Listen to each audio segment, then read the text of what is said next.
Mr. DJ, resuming countdown fantasy playlist of November 20th, 1983. How you doing tonight? Got the highest debuting record on this fantasy playlist. About 6 or 7 debut records on this fantasy playlist. At number 25, 38 Special. Kind of a lost 45. You don't hear this one too often anymore. If I Be the One. I think it's I Be the One to Say Goodbye or something like that. I don't know who the lead singer of 38 Special is.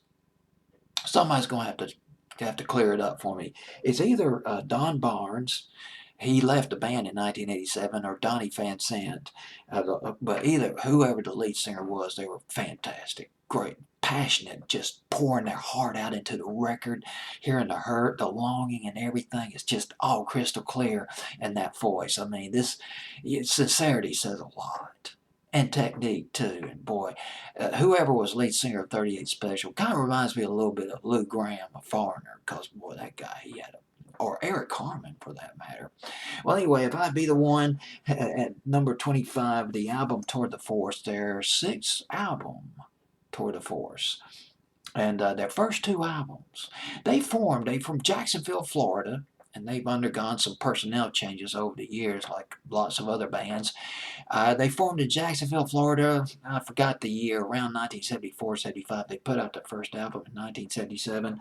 Their second album in 1978 was called Special Delivery. Guess who produced those first two albums by 38 Special? You'll never guess.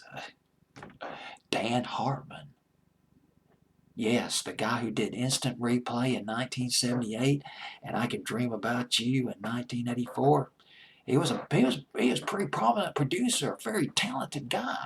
Very talented guy, Dan Hartman.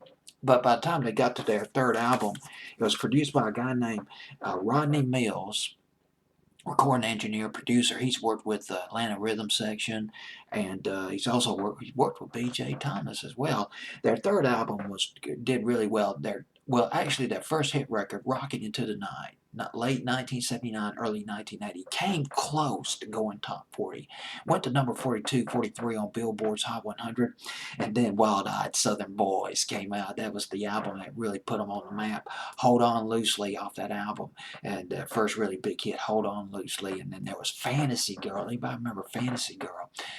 It's worth noting the co-writer of Fantasy Girl, Hold On Loosely, and Rockin' Into the Night, Jim Peterick.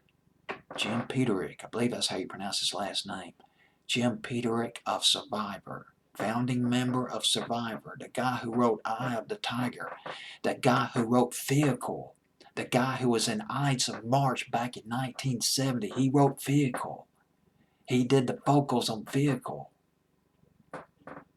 Jim Peterick co-wrote those records by 38 Special, Fantasy Girl, and Hold On Loosely.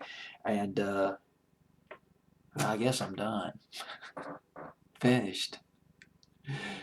It's kind of like you hit a brick wall. You get on a roll, and then suddenly you hit a brick wall, and you realize you're done.